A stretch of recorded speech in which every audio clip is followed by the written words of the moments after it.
Hi everyone, क्या हाल चाल है आपके। आई होप कि आप सब बढ़िया होंगे। तो आरजीपीवी के बीटेक के फर्स्ट ईयर के स्टूडेंट के लिए सब्जेक्ट इंजीनियरिंग फिजिक्स के लिए लास्ट मोमेंट पर टॉप 10 इंपॉर्टेंट क्वेश्चन में लेकर आया हूं कि कौन कौन से क्वेश्चन पर आपको ज्यादा फोकस करना है, क्योंकि अब आपके पास एक रात का समय है और 5 तारीख का मतलब कल मॉर्निंग का आपका एग्जाम है। तो आपको सबसे ज्यादा कौन कौन से क्वेश्चन पर फोकस करना है जिससे आपके अच्छे मार्क्स आ जाएं, और जिस स्टूडेंट ने कुछ नहीं पढ़ा है तो वो इन क्वेश्चन को कर ले तो आपके अच्छे मार्क्स आ जाएंगे, गारंटी है इस बात की। और 100% आपके एग्जाम में ये क्वेश्चन आपके देखने के लिए मिलेंगे ही मिलेंगे। बस इन क्वेश्चन को कर लो तो आप क्या हो जाएंगे, पास हो जाएंगे।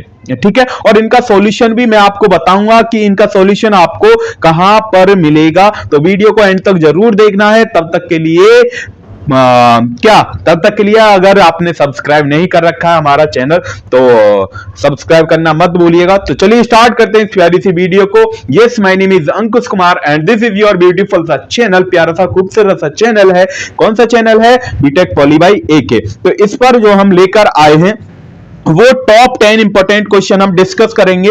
पहला क्वेश्चन है जो बार बार एग्जाम में एवरी ईयर आपके एग्जाम में आता है, कौन सा है? ड्राइव द टाइम डिपेंडेंट और time independent Schrodinger wave equation. Very very important है, मोस्ट इंपॉर्टेंट है। हर साल आपके एग्जाम में ये पूछा जाता है तो बिल्कुल भी स्किप नहीं करना है।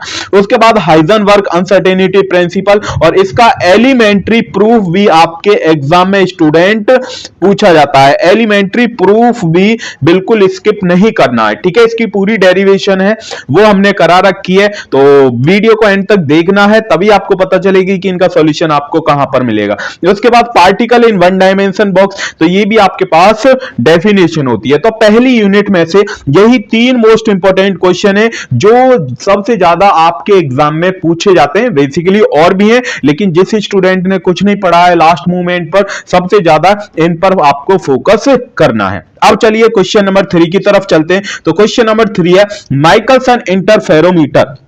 वेरी वेरी इंपॉर्टेंट है। इसकी क्या है, कंस्ट्रक्शन वगैरह सब कुछ लिखना होता है। क्या क्या क्या होता है माइकलसन, इसकी वर्किंग क्यों, बिल्कुल सब कुछ, और इसका डायग्राम भी आप लिख कर आएंगे। देन उसके बाद explain Newton ring. Newton ring को भी आपको एक्सप्लेन करना है, तो वेरी वेरी इंपॉर्टेंट। उसके बाद explain young double slit experiment. तो ये यहां से यूनिट 3 से नहीं, यूनिट 2 से ये 3 ही इंपॉर्टेंट क्वेश्चन है। बेसिकली वैसे भी ये आता है resolving power of an optical instrument या Fraunhofer diffraction due to a single slit भी आपके एग्जाम में आता है, बट इसको हमने स्किप कर दिया है। तो आपको सबसे ज्यादा इन तीनों टॉपिक्स पर फोकस करना है। ठीक है, यही टॉपिक्स आपको पढ़ने हैं। उसके बाद क्वेश्चन नंबर 4 की तरफ चलते हैं। तो क्वेश्चन नंबर 4 है स्टूडेंट हॉल इफेक्ट। तो राइट ए शॉर्ट नोट। ये जितने भी मैंने यहां पर लिखे हैं, ये यहां से यहां तक तो जितने भी लिखे हैं सभी के ऊपर राइट ए शॉर्ट नोट आता है। आपको ये सभी टॉपिक्स दे देगा। तो इनमें से आपको किसी 5 टॉपिक्स पर या किसी 4 टॉपिक्स पर आपको राइट ए शॉर्ट नोट आपको लिखना होता है। तो वेरी वेरी इंपॉर्टेंट है। तो tunnel diode, Bloch theorem, Kronig Penney model, very very important. Hall effect और हॉल वोल्टेज। तो पूछ लेगा, क्या पूछेगा कि write a short note on this topics any 5 या 4। ठीक है, इज दैट क्लियर? देन उसके बाद क्वेश्चन नंबर 5 है सोलर सेल और फोटो डायोड पूछ लेता है। सोलर सेल क्या होती है, फोटो डायोड क्या होती है। देन उसके बाद पीएन जंक्शन। पीएन जंक्शन क्या होता है, जैसे what is PN junction diode, explain it working. इसकी वर्किंग को भी डिस्कस करना है, और उसके साथ साथ इसकी वीआई कैरेक्टरिस्टिक्स को भी क्या कर रहा है, एक्सप्लेन करिए। ठीक है ना। तो ये यूनिट 3 के कुछ मोस्ट इंपॉर्टेंट क्वेश्चन है। देन उसके बाद हम चलते हैं यूनिट 4 की तरफ। तो यूनिट 4 में है construction and working, helium neon laser और रूबी लेजर। इनमें से एक आपके एग्जाम में पक्का ही मिलेगी। तो कैसे कि इसकी कंस्ट्रक्शन आपको लिखनी होती है, वर्किंग लिखनी होती है। तो अगर आपके एग्जाम में आते हैं तो सबसे पहले डायग्राम बनाइए पहले, देन उसके बाद इसकी कंस्ट्रक्शन वगैरह बनानी है। ठीक है, डायग्राम बिल्कुल साफ सुथरा होना चाहिए एकदम। ठीक है, ओके डन। देन उसके बाद स्पॉन्टेनियस इमिशन क्या होते हैं, stimulated emission. Very easy way में हमने आपको करा रखा है, तो वो वहां से जाके आप देख सकते हैं। ठीक है, हाँ, इन सभी का सॉल्यूशन आपको मिल जाएगा। इज दैट क्लियर ना? देन उसके बाद क्वेश्चन नंबर 7 है। क्वेश्चन नंबर 7 क्या है? इंपॉर्टेंट प्रॉपर्टी और एप्लीकेशन ऑफ लेजर। लेजर की एप्लीकेशन और प्रॉपर्टी एवरी ईयर आती है, तो बिल्कुल भी नहीं छोड़ना। उसके बाद एक्सप्लेन आइंस्टीन ए और बी कोफिशिएंट, पूरी डेरिवेशन होती है और यहां से न्यूमेरिकल आता है। न्यूमेरिकल कहां से आएगा? न्यूमेरिकल अपर्चर और एक्सेप्टेंस एंगल से न्यूमेरिकल अपर्चर आपके एग्जाम में स्टूडेंट पूछा जाता है। ठीक है, वैसे न्यूमेरिकल अपर्चर और एक्सेप्टेंस एंगल की पूरी डेरिवेशन आती है। यदि आपके पास टाइम है तो आप उस डेरिवेशन को भी कर सकते हैं। इनका जो सॉल्यूशन स्टूडेंट मिलेगा, पांचों जितने भी मैं क्वेश्चन बता रहा हूं, इनका सॉल्यूशन आपको हमारा एक चैनल है गेटवे क्लासेस। कौन सा है? Gateway classes RGPV। अगर आप सर्च करेंगे तो गेटवे क्लासेस RGPV, वो RGPV के लिए, तो वहां से जाके आप इन सभी क्वेश्चन को कर सकते हैं। हमने हमारी वन शॉट वीडियो पढ़ी है, तो वहां से जाके उनको देख सकते हैं। उन सभी में इनका सॉल्यूशन है। लाइव क्लासेस भी हमने लिए, जो भी आपको बढ़िया लगे।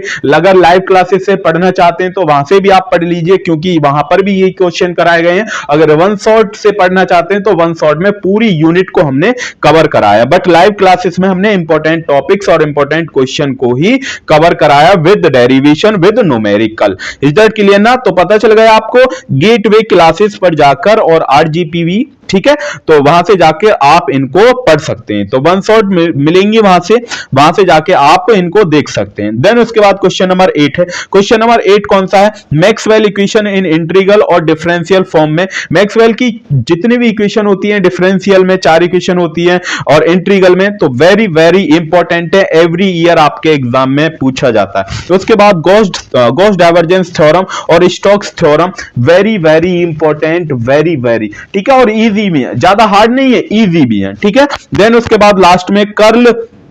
उसके बाद क्वेश्चन नंबर 10 है। क्वेश्चन नंबर 10 क्या है कि यहां से न्यूमेरिकल पूछा जाता है कि कर्ल निकालिए, फाइंड द कर्ल या फिर ग्रेडियंट निकालिए। न्यूमेरिकल प्रॉब्लम यहां से आती है। जैसे आपके पास ये f दे देगा, कोई फंक्शन दे देगा, तो आपसे पूछ लेगा कि इसका फाइंड द कर्ल निकालिए। देन उसके बाद यहां पर कोई दूसरा क्वेश्चन दे दिया, दूसरा क्वेश्चन दे देगा, तो 4x² माइनस 3xy माइनस के 8z² y, तो यहां पर आपको क्या निकालना है? ग्रेडियंट निकालना है। तो ये न्यूमेरिकल हमने करा रखे हैं। कहां पर करा रखे हैं? गेटवे क्लासेस RGPV पर चैनल पर करा रखे हैं, और वहां पर भी आपको इन सभी का सॉल्यूशन मिलेगा। वेरी वेरी इंपॉर्टेंट, तो आप अपनी तैयारी को एकदम वहां से जाके कर सकते हैं। ठीक है ना स्टूडेंट? तो तब तक के लिए आप अपनी पढ़ाई करते रहिए और best of luck for your exam. बिल्कुल भी नर्वस नहीं होना है, एकदम एग्जाम पर फोकस करना है। ठीक है ना? एकदम बिल्कुल भी घबराना नहीं है। सबसे पहले वो क्वेश्चन करने हैं जो सबसे पहले आपको आते हैं बिल्कुल बढ़िया तरीके से। तो best of luck for your exam and thank you.